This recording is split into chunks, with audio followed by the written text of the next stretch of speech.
You were economist, now you're senior economist, obviously been promoted. Well, we fired the rest of the economists. Yeah. We just had Wayne McCurry in here, Dawie, and he was saying that a bell has rung, a faint bell has rung, and it's that China is signalling it is prepared to stimulate growth. We've had the US, just seen on the screen there, the president saying the US will support Europe. Ben Bernanke yesterday saying we're not going to do anything now, but as Wayne said, they didn't do anything negative and possibly will do something positive. And the way he was talking, everything could just turn out to be all right. No, things are not going to turn out to be all right. Over the medium, longer term, forget about the West. Write the West off. And I'm including there countries like, for example, Germany. Germany's debt relative to GDP, I'm talking about their state debt, government debt, exceeds 80% of their GDP. The only reason why that is sustainable for the Germans, and I'm just using this as an example at the moment, is because their 10-year interest rates currently, the yield is currently at 1.5%.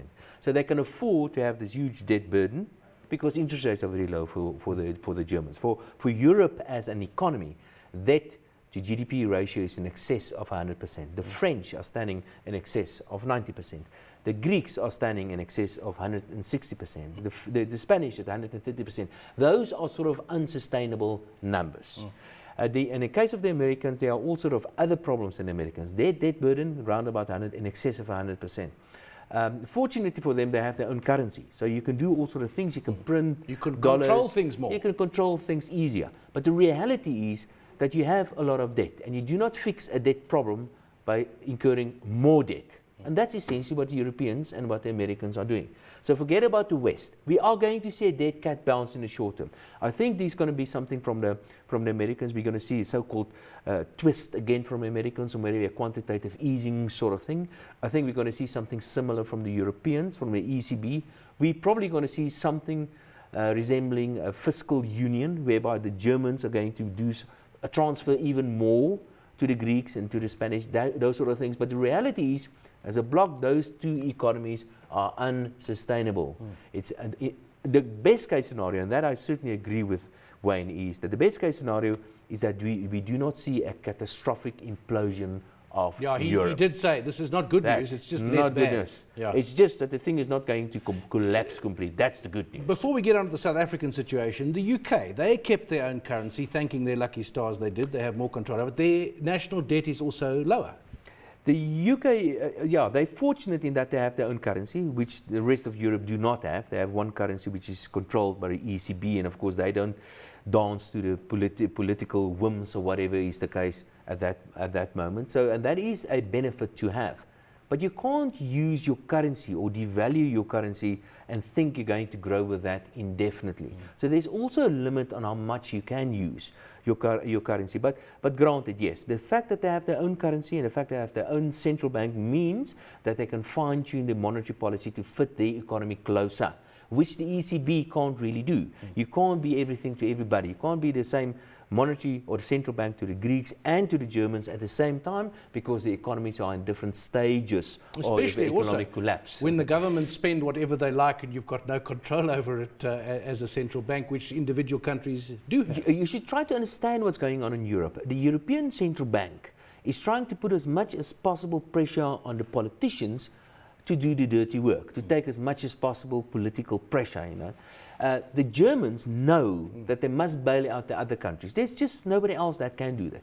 But of course, you can't just go out and start spending money willy-nilly. So what Angela Merkel is trying to do is she's putting as much pressure on the Greeks and the Spanish to take as much political pressure as they possibly can bear locally before she steps in. Yeah. And I think eventually she must step in, because the potential risk of the whole thing imploding is just too ghastly to contemplate. Well, that's cheered us up even more. Let's look at South Africa. You mentioned interest rates, and we've forgotten about interest rates. No one's talking about our interest rates. The rand's been going up and down, very volatile, more than it has been for years. The oil price has also been moving a great deal. Now, you know, we import inflation if oil is more. These are things that affect interest rates down the line, but we've kind of forgotten about them because they're sitting there. Well, the thing, if you look at interest rates or inflation in South Africa, with the rand at, let's call it 850, or recently it was 840 something at the moment. 842 at the moment. With the oil price not too long ago at 120, it's down to below 100 at the moment. One would have thought that the inflationary pressure in the economy would have been significantly more. The reason why we do not have inflation running away is because of all sort of international other factors and all sort of domestic factors. In fact, what is happening is that the South African economy is quite sluggish, and we do not see this explosion of inflation that one would have expected given the exchange rate of the rand. But still, inflation rate around about 6%, the repo rate at 5.5% tells you that technically interest rates are far too low. And theoretically, the Reserve Bank should actually increase interest rates by at least 400 basis points. Now, I'm not suggesting they are going to, and if I was a governor, I would not have done that. The fortunate part about South Africa is that we have inflation. And I never thought I would say this, but we have inflation, we've got inflation, and that is actually, on a certain circumstances, a good thing to have because it gives you space to move. You can actually cut interest rates, and by cutting interest rates, you can go into negative real interest rates. I think it's a little bit soon to say that the Reserve Bank is going to cut rates. I don't think so. I think the Reserve Bank at this stage probably going to keep rates unchanged. Somewhere middle of next year, depending how things pan out in Europe, we may see a change in rates. But for now, rates probably going to stay unchanged. But the nice thing about being South African at this stage is that we have inflation. In the case of the Europeans, the inflation rate is very low and interest rates are low. They simply do not have space to move. No space. That 3 to 6% band, is that still appropriate?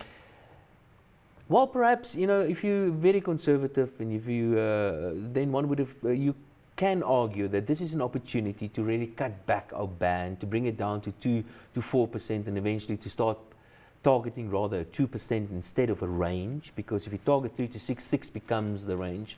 So maybe this is an opportunity to bring it down. But the reality again is that we've gone through this recession, we've gone through a very difficult time, we've got sky-high unemployment levels. We've got the civil servants that are again demanding totally ridiculous increases in wages. Pravin Gordhan said 5%. Already they're way above that. They're above that already. I think the last offer from the state side is something like 6.7% or something like that.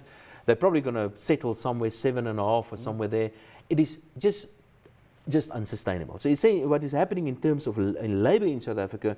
You get the workers and the unemployed, and in between the workers and the unemployed is something called labor legislation and a militant labor force, because the primary function of a labor union is to protect their members from the unemployed. It's most definitely not about the unemployed, and I'm afraid this is unsustainable. I just cannot understand that we can have a labor union like COSATU or a labor federation like COSATU being part of government. Government is supposed to be a neutral player. Not only part of government, at times it seems that it's running it. It is government, yeah. That was Dawie Roodt, Senior Economist at the Efficient Group.